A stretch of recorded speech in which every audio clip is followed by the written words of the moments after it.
The village of Kauma in southern Kenya was not on any tourist map. No safaris, no hotels, just a wide stretch of arid land, dry laughter, and old stories told around fires. Mzee Jabari sat beneath the acacia tree every evening, his walking stick upright in the dust, his eyes lost in the wind. He was once a teacher, a man of presence and fierce discipline. But age had worn his edges. Now he watched the world move on without him. Children with smartphones, sons who barely called, and a granddaughter who no longer spoke Kiswahili fluently. But he held no anger, only a quiet pride. He had raised his family alone after his wife died giving birth to their youngest son. Every Sunday, Jabari visited his wife's grave, brushing off the dust and whispering updates. Nia passed her exams. Kauma wants to be a mechanic. Amani still hasn't forgiven me. He ended every visit with the same words. We are still your pride. Amani had left Kauma at 19, refusing to look back. Nairobi swallowed him whole. First the hustle, then the noise, and finally, the silence of estrangement. He became a banker, owned a car, and paid rent in an apartment where the security guard saluted him daily.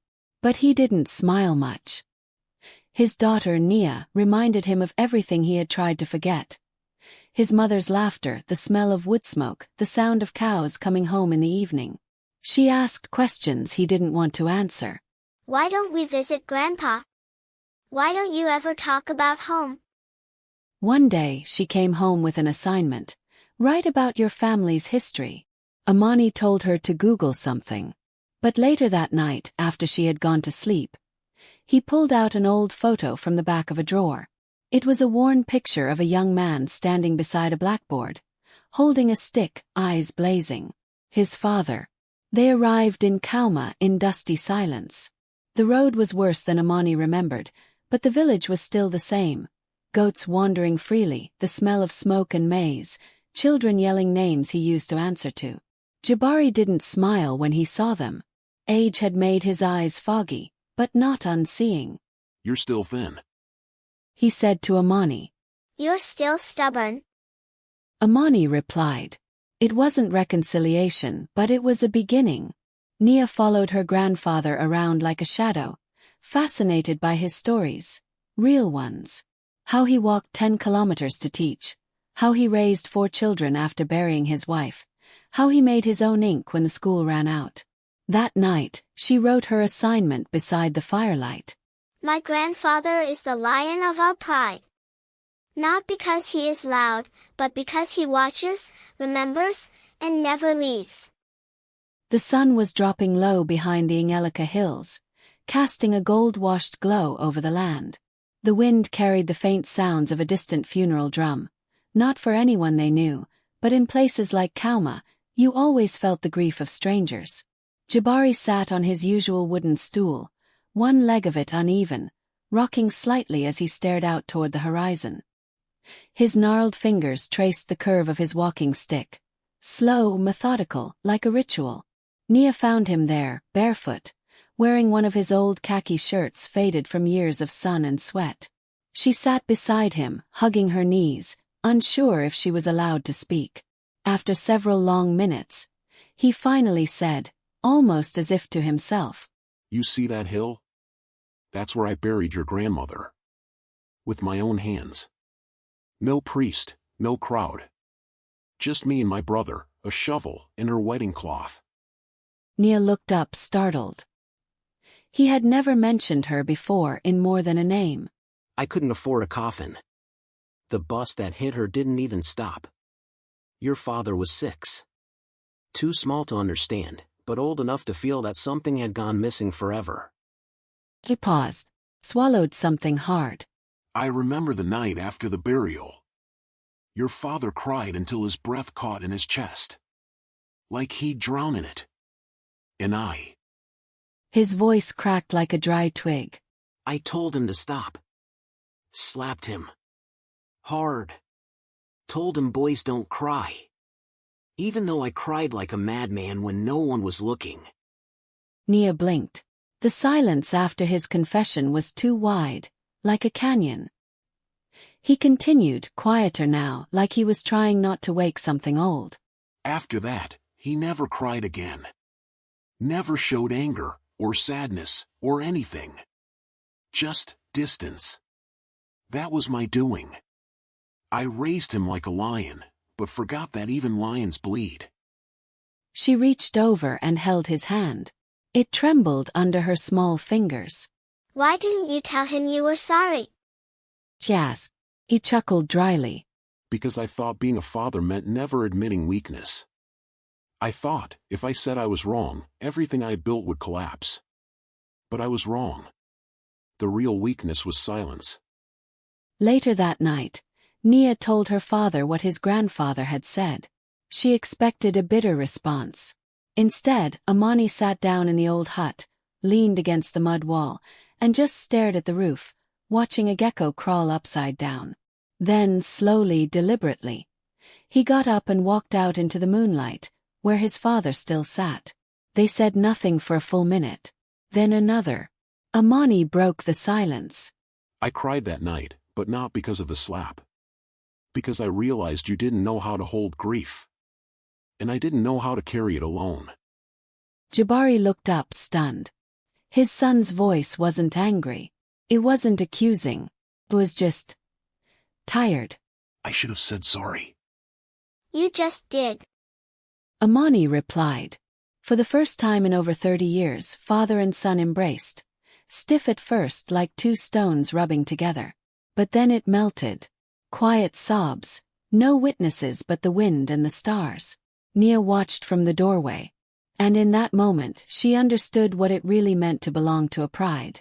The morning Jabari died, the birds were silent. Nia was the first to notice something was wrong. She had gone to the old hut to bring him his tea, sweet, with a splash of milk, just how he liked it.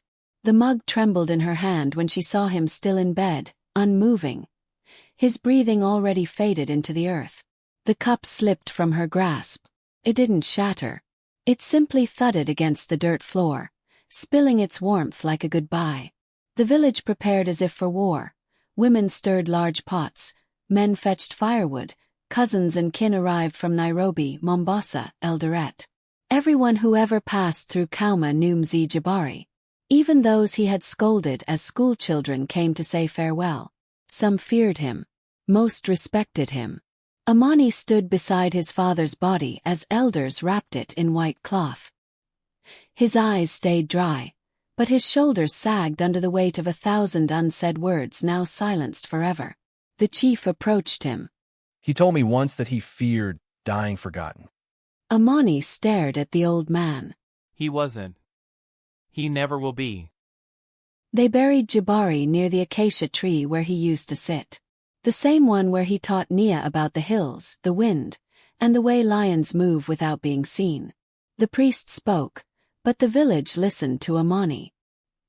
He stood slowly, holding a folded piece of paper. It shook in his hands, not because he was nervous, but because something inside him had begun to break free. My father was a hard man. He began. A lion, not in the way of violence, but in the way of bearing.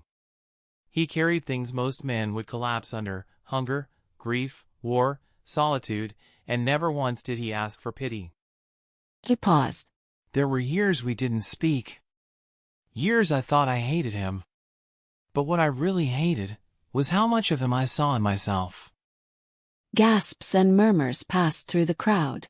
He let the silence settle. He didn't say I love you. But he built a house where I never went to sleep hungry. He didn't hug me. But he never let harm come near me. He was not perfect. But he was present. Every day. Amani turned to the grave. His voice cracked like thunder rolling over dry earth. Rest well, Baba. You have led your pride. And we will carry your roar forward. As the last shovel of soil covered Jabari's grave, Nia stepped forward. She carried something wrapped in cloth. It was a hand-carved lion figurine, made of dark wood, worn smooth from being handled. She knelt down, unwrapped it, and placed it gently on top of the grave marker. But before she let go, she pulled out a small engraved brass plate she had made in Nairobi, and fixed it to the lion's base. It read, "The pride lives on." That night, after the mourners left, the family sat around a fire, much like the old days. Someone brought out Jabari's old notebook, a ledger of names, events, quotes, and small drawings of cows and school desks. On the last page, scribbled in trembling handwriting, were the words, To lead is not to shout. It is to walk ahead when no one else will. To be seen when others hide. To hold, even when your hands shake. Amani read it aloud, and for the first time in years he cried. Not with regret, not with shame, but with the full voice of a son who had finally understood his father. A few months later, Amani returned to Kauma alone. He sat under the acacia tree with a notebook in hand. His father's notebook. He was writing something. His daughter's name. Family tree. A memory of Jabari laughing beside a fire. A young boy passed by with goats. Are you the old man's son? Amani smiled, closed the book, and nodded.